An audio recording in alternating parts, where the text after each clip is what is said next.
Welcome back, guys. I'm back with another video, and by the title you can tell that this is going to be a video of me explaining what frames that I personally do not like and why I think that. And it's basically just my opinion and which frames are the best in my opinion, which frames are the worst.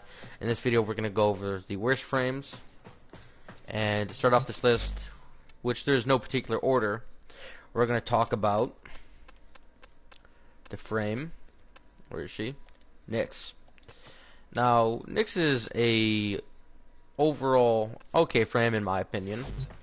You know, very low stats in terms of armor of only 50. The energy is very high. It's I feel like Nyx is kind of one of those frames where it's trying to be something and just isn't quite the fullest of what it can be. So I have this build with Nyx to where I use Assimilate and Chaos Sphere, and this is kind of a raid build that you could use kind of for an AoE and to kind of, you know, if there's an ally down, you rush over with a Chaos Sphere, and then you use the Assimilate once you're right on top of them, because you move very slow with this.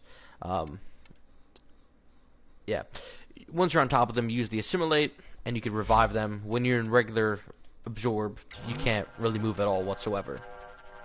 So I'm going to spawn in a couple guys, and we're going to go over the abilities and why I feel like they're a lot, you know, lackluster.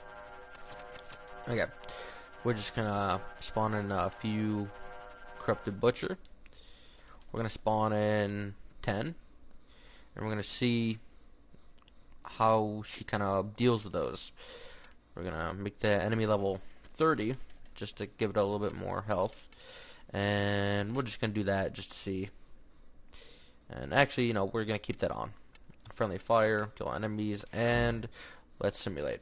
So, we have Nyx's first ability, which is, it's okay in my opinion. You know, it's really nice because you get to control one enemy, and then they go after that one. Gives them a little bit more health increase.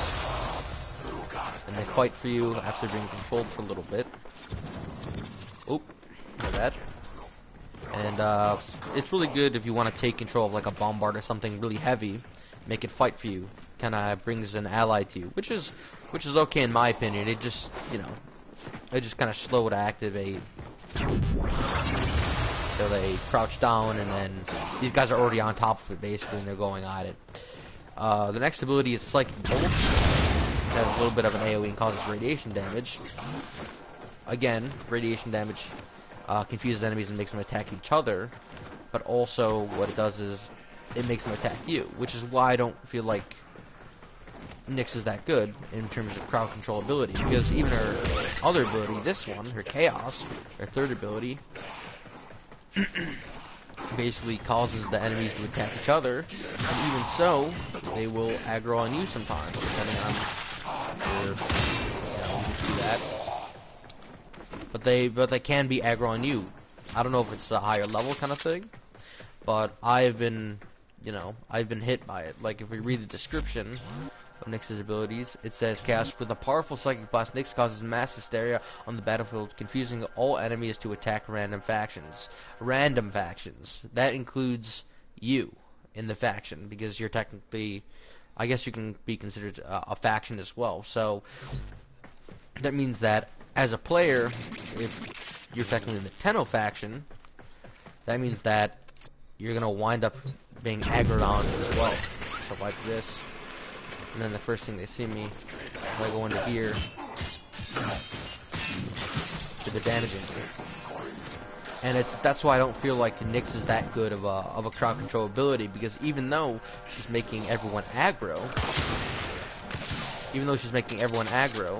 it doesn't really cause any significant crowd control abilities. It just makes everyone hit each other and causes a little bit extra damage on the field that you don't have to do because the enemies are attacking everybody.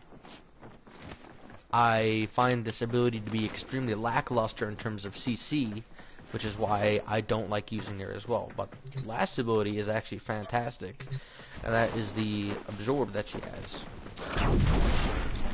You can absorb the incoming damage, and this is a really good ability, except for normally you won't be able to move at all, and you won't be able to move like this.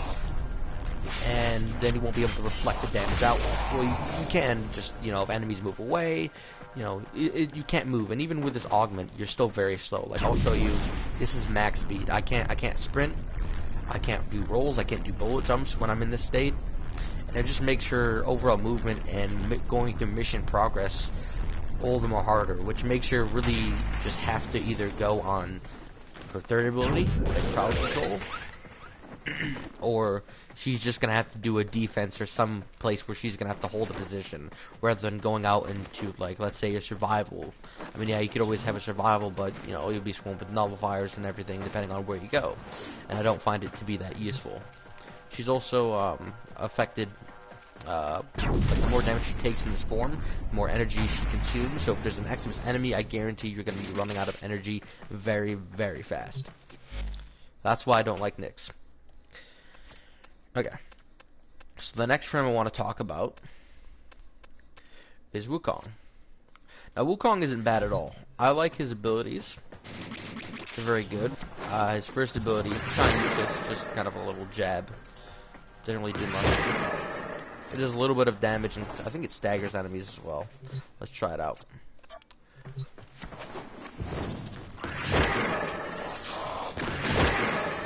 So it staggers enemies, knocks them over. The second ability is a fantastic one, which is Defy. So if he dies, he gets this. Now, I don't really like Wukong, a little bit because of the design, but also because he's basically like a lesser version of Excalibur.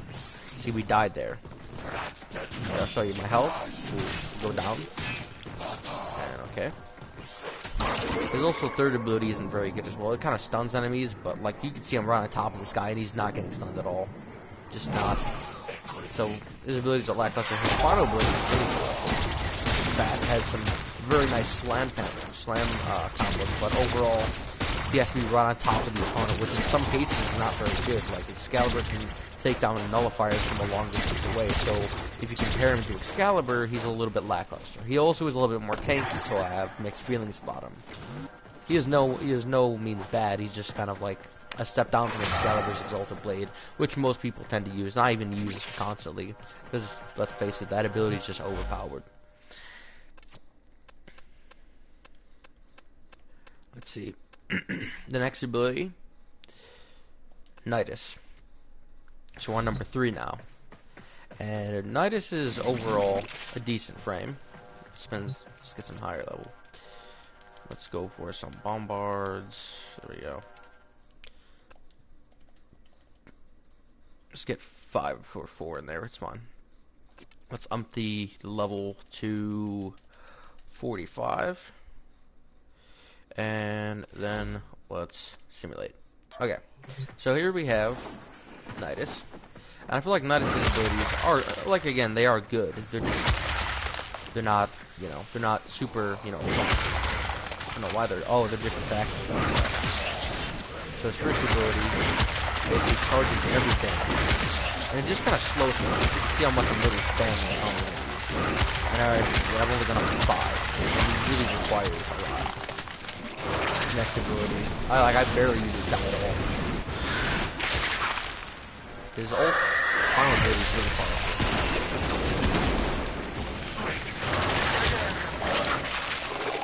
That's pretty nice. The link is really helpful. But overall, I feel like he's just kind of lacking in terms of, I mean, his aesthetics are nice, but it's just like all his abilities, you need to have some kind of this charged up energy to really get the best out of him, and that's why leads us to our next frame. Also, he looks like Hercules. But yeah. Alright, the next frame I want to talk about is kind of similar as well, and you've probably guessed it. And that would be Equinox.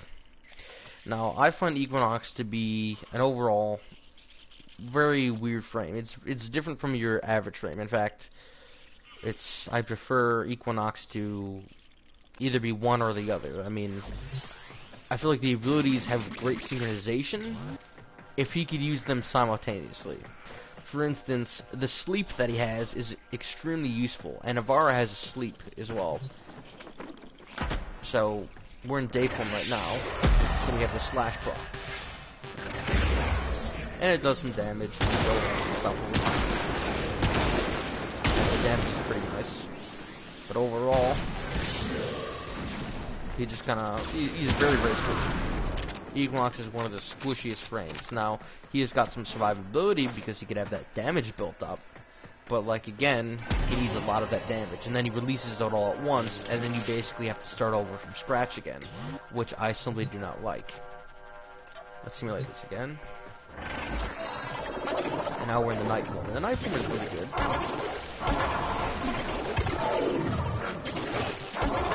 You can just put everybody to sleep. And this is great for crowd control. You got a lot of stealth skills like this. It's great for missions. But again, he's very squishy. And you always want to build him for the damage output that you can get. But again, you can't have that when you have to sleep. So you wind up either going one or the other. And I always find it in missions, I always find it very, very hard to pick and choose between what I want to do. Because I always feel like people always need the healing, and then I always see, you know, I need to do enough damage to kill these guys, and I just can't really pick one or the other. And by the time I finally get the damage out, you know, with all the abilities, that I need healing, and then I need to switch my classes, and then I need to go and heal myself up using the ability. And, you know, I could use, like, Life Strike and, you know, health pads and stuff, but I don't want to be relying on that all the time, considering that all of the defensive abilities are in the night form, while all the aggressive abilities are in the day form, meaning that you can't really, you can either choose to protect yourself and just kind of not do enough damage and let, you know, and be supportive, or you could choose to be offensive and risk, you know, dying a lot, because even though he's got a considerable amount of range and his abilities can stun, and they have like some kind of crowd control abilities, he just seems kind of lackluster, and again, he has to charge up. So I don't really build him. I think I formatted him. Did I even format him at all? Let's see. I don't even think I formatted him once. Maybe yeah, I didn't even format him once. But this is the build I go for usually. I don't know if you can see that. Let me go back into it. But yeah, this is basically it. With a lot of range and just average strength and okay efficiency. Because let's face it, we all want to use him for his final ability, which is his slash. And I find it harder to choose between them. So with this, so we're in the day form right now, and it's causing me to slash. That causes more damage, combos, and all sorts of stuff. And you build up damage. We're at 5,000. And you know, it's always just kind of like, oh, you have to kill to, you know, get the damage up. It just seems like, you know, we're at 33,000, which is a massive number. Ow, okay, I just died. And I could use the health there, but instead I died. So up against a few bombarders, I mean, these guys are on level 45. And I feel like in a lot of other frames, you don't need to make his health high or anything. You know, this guy you have to play a little bit more conservatively. You know, you have to, you know, kind of be on the wall. You know, you kind of have to hide and shoot rather, because my personal play style, I love to be up close and personal, and with this guy, I just simply cannot. It's not really the best situation for me. Oops, didn't need that. See, he's just super squishy, and these guys aren't that high level. Like here, if I can.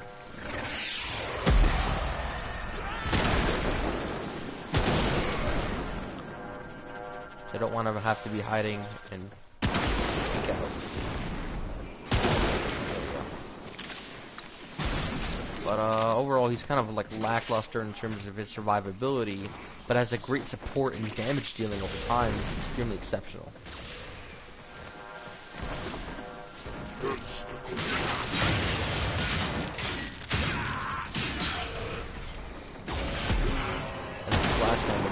quite the amazing, because you can get like millions and millions of slash damage. Wind up killing like an entire map, especially on something with as much range as this build. I mean, you know, you saw how fast I got up to 33,000. Imagine getting up to 1,000,000 damage and just one-shotting everything on the entire map. I mean, here, let's go up here and you'll see how far the range actually is. This is like a 235 range. I get this entire map, which is absolutely massive. And even if I move to one of these back pillars, oops, then you'll see that I could still reach the back. Like, the range on this guy is insane, which means that you can wind up hitting a lot of enemies at once. Now, do I like this ability? And the charge up? No. I think it's too slow for the amount of output, and the survivability of this frame is just not as good. Now, I could just be really bad with him because I don't play with him, but that's just me. Now, the runner-ups that I've considered would be, well, we got a few. So I'll post in the comments which one do you want to see between Hydroid.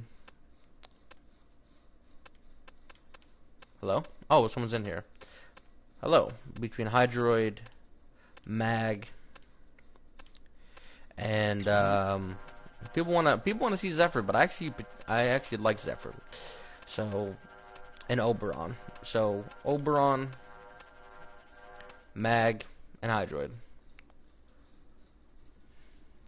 You need help with Rhino? Alright, I'll help you in a hot second. After this video. So, would you... Yeah. So, I guess we'll go with Hydroid, considering the others have a lot more synchronization. And even though Hydroid got his buff, he's still very lackluster in terms of his abilities. You know, he's like really boring. He still revolves around his puddle, which I think is just awful for him.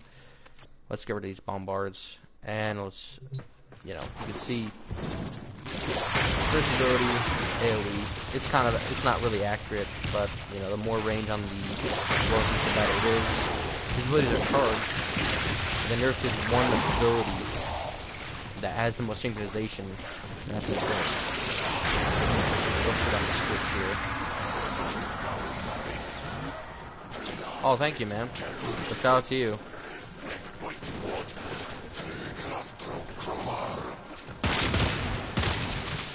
Yeah, so, I mean, Hydroid, they may have made his abilities more synchronizable, but they just revolve around the puddles rather than synchronize with each other.